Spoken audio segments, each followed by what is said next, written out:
قدر والے جانتے ہیں قدر شان اہل بیت۔ حسین و سبط من الاسباط، حسین میرے بیٹوں میں ایک بیٹا ہے۔ اس کا مطلب کیا ہوا؟ مطلب تو اہل علم بتائیں گے، اہل محبت کہتے ہیں مطلب یہ ہوا۔ حضور کی بات کا ایک مطلب نہیں ہوتا کبھی۔ جب غالب، اقبال اور رضا کے شعر کی الگ الگ ترجمانی ہر مفکر کرتا ہے، تو جب غلاموں کے کلام میں اتنے معنی نکلتے ہیں تو افصح العرب کے کلام کے کتنے معنی ہو سکتے ہیں؟ فصحا عرب کے بڑے بڑے تیرے آگے یوں ہے دبے لچے، کوئی جانے منہ میں زبان نہیں بلکہ جسم میں جان نہیں، کروں تیرے نام پہ جا فدا، نہ بس ایک جا تو جہاں فدا، تو جہاں سے بھی نہیں جی بھرا، کروں کیا کرو جہاں نہیں۔ اب سنیے، حسین میرے بیٹوں میں ایک بیٹا ہے۔ مطلب کیا؟ کوئی ایسے ہی کہے اپنے استاد پہ ناز کرتے ہوئے کہ میرا استاد سارے استادوں میں استاد ہے، یعنی سب استاد ایک جگہ، میرا استاد الگ ایک جگہ، صحیح، سارے استاد ایک جگہ، میرا الگ استاد ایک جگہ۔ پھر کوئی کہتا ہے سارے پیروں میں میرا پیر ہے، یعنی سارے پیر ایک جگہ، میرا پیر ایک جگہ، سارے بیٹوں میں میرا بیٹا، سارے بیٹے ایک جگہ، میرا بیٹا ایک جگہ، سارے پہلوانوں میں پہلوان، سارے پہلوان ایک جگہ، میرا پہلوان ایک جگہ، سارے مرید ایک جگہ، میرا مرید ایک جگہ، میں سارے مریدوں میں مرید ہے، یعنی سارے مرید ایک جگہ، میرا مرید ایک جگہ، ولیوں میں ولی ہے، یعنی سارے ولی ایک جگہ، میرا ولی ایک جگہ۔ اگر اتنی بات سمجھ میں آ گئی، فرماتے سبط من الاسباط، وہ میرے بیٹوں میں ایک بیٹا ہے، میرے بیٹوں میں میرا بیٹا ہے، یعنی کہ حضور کے بیٹے شروع کہاں سے ہوتے ہیں؟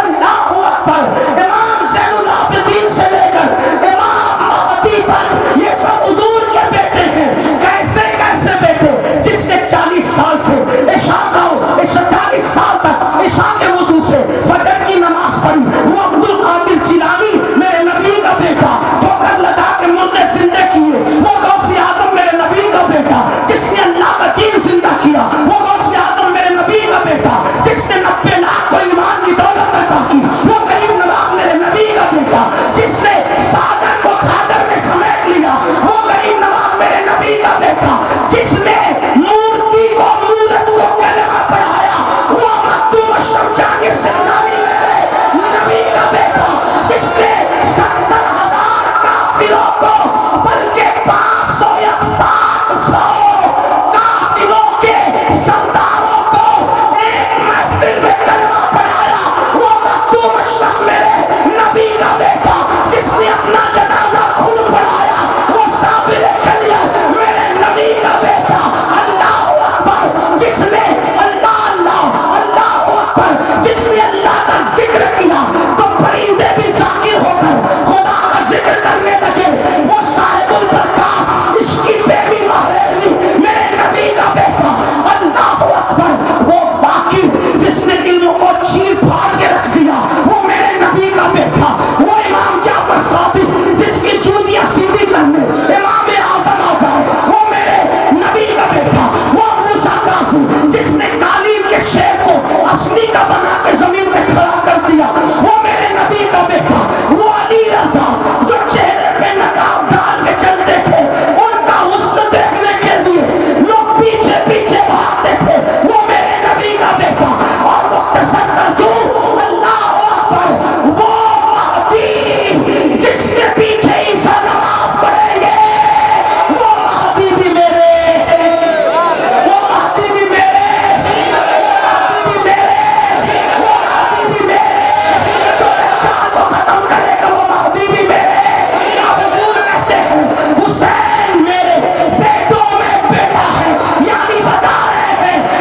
کہ علامہ جامی لکھتے ہیں امام حسین جب اندھیرے میں چلتے تھے تو آپ کے رخ سے نور کی وہ کرنیں نکلتی تھی کہ اس کی روشنی میں لوگ راستہ طے کرتے تھے.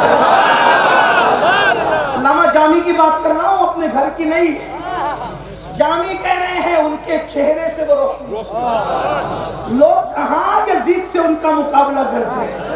کجا یزید کجا حسین. یزید تو ان کے بھی جوتیوں میں ہے جو کھڑے ہو کے پیشاب کرتے ہیں، اور حسین وہاں ہے جس کی جوتیاں ابو ہریرہ اپنے شملے سے صاف کرتے ہیں. فرق تو دیکھو، فرق تو دیکھو. کہاں یزید پلید، اب کہاں حسین. کوئی نسبت ہے؟ جیسے رات کو دن سے کوئی نسبت نہیں، جیسے ہدایت اور گمراہی میں کوئی نسبت نہیں، جیسے ایمان و کفر میں کوئی نسبت نہیں، جیسے پاکی ناپاکی میں کوئی نسبت نہیں، جیسے عرش اور فرش میں کوئی نسبت نہیں، اسی طرح سے یزید اور حسین میں کوئی نسبت نہیں. امام حسین کی شان میں غریب نواز کی طرف جو 4 مصرے منسوب ہے، 4 مصرے، ایک بار اس پہ میں نے توجہ کی تو مجھے بات سمجھ میں آئی. یزید کچھ ہے ہی نہیں، کوئی شے ہی نہیں یزید. کیوں؟ غریب نواز کی طرف جو 4 مصرے منصوبے کہتے ہیں شاہ است حسین. تھک گیا. شاہ است حسین، شاہ است حسین، شاہ حسین، دین است حسین، دین پناہ است حسین. حسین دین ہے، دین کو پناہ دینے والے ہیں. سردار نداب دست در دست یزید، حقا کی بنا لا الہ الا اللہ. غور کیا آپ نے؟ 4 مصروں میں 3 مصروں میں ذکر حسین اور 1 مصرے میں ذکر یزید. غریب نواز کو پسند نہ آیا کہ جس مصرے میں حسین ہوگا اس کے برابر یزید کو رکھیں. توجہ، جس مصرے میں دیکھو شاہ است حسین، بادشاہ است حسین، ہے اس میں یزید؟ دین است حسین، دی پناہ است حسین، ہے اس میں یزید؟ سرداد ندا دست در دست یزید، ہے اس میں حسین؟ بولے نام ہے. حقا کی بنا لا الہ است حسین، ہے اس میں یزید کا نام؟ گویا کہ غریب نواز کہہ رہے ہیں میں نے 3 مصروں میں ذکر حسین کیا، یزید کا نام نہیں لیا. 1 مصرے میں یزید کا نام لیا، حسین پاک کا نام نہیں لیا. کیوں؟ اس لیے کہ میری عقیدتوں کو گوارا نہ ہوا کہ نام حسین کے ساتھ ذات یزید بھی لکھ دی جائے.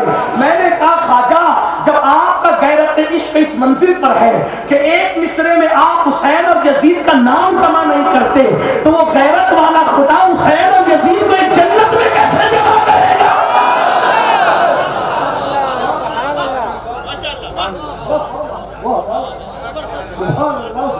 یہ حسین پاک ہے. اب ہم نے بات جو کرنی ہے وہ یہ بات سمیٹتے ہوئے احب اللہ من احب حسین، جو حسین سے محبت کرے گا اللہ کا محبوب بنے گا. محبوب خدا بننے کا آسان فارمولا کیا؟ حسین پاک سے. بلکہ ایک روایت بڑی کثرت سے لکھی ہے کتابوں میں کہ حضور نے دیکھا ایک بچے کو اور حضور اس کو پیار کرنے لگے. کسی نے کہا کہ یہ بچے سے آپ کا کیا رشتہ ہے؟ جب اس سے پیار کر رہے ہیں بچوں میں اس کو اٹھا کے چوم رہے، فرمایا میں اس کی بھی شفاعت کروں گا، اس کے ماں باپ کی بھی کروں گا. تو حضور بات کیا ہے؟ تو سرکار نے فرمایا بات یہ ہے کہ میں نے دیکھا یہ بچہ میرے حسین سے محبت کرتا ہے، تو جو میرے حسین سے محبت کرے گا میں اس کی بھی اور اس کے ماں باپ کی بھی شفاعت کروں گا. اب آپ کو بات سمجھ میں آئی؟ محبت کرنا ہے کس سے؟ مولا حسین سے، اہل بیت سے. لیکن خاص حسین پاک کی محبت کا حضور نے ڈنکا بجایا کیونکہ حضور جانتے تھے کہ ان کے ساتھ ہونا کیا ہے، اس لیے خاص ان کا ذکر کیا. ساری اہل بیت کا ذکر کیا لیکن خصوصیت کے ساتھ امام علی مقام کا ذکر بار بار کیا، بلکہ کبھی تو گلا چومتے تھے. کسی نے پوچھا کہ گلا کیوں چومتے؟ فرمایا یہیں پہ خنجر چلے. اب آپ اور ہم محبت کرتے ہیں، حضور نے محبت کی دعوت کیوں دی؟ کیونکہ حضور جانتے ہیں جو جس سے محبت کرے گا اسی کے نقش قدم پہ چلے گا. جو جس سے محبت کرے گا. بس گفتگو اب اینڈ کی طرف جا رہی دوسرے رخ پر. جو عنوان کا آپ نے اعلان کیا تھا میں نے وہ پڑھ دیا پوسٹر میں.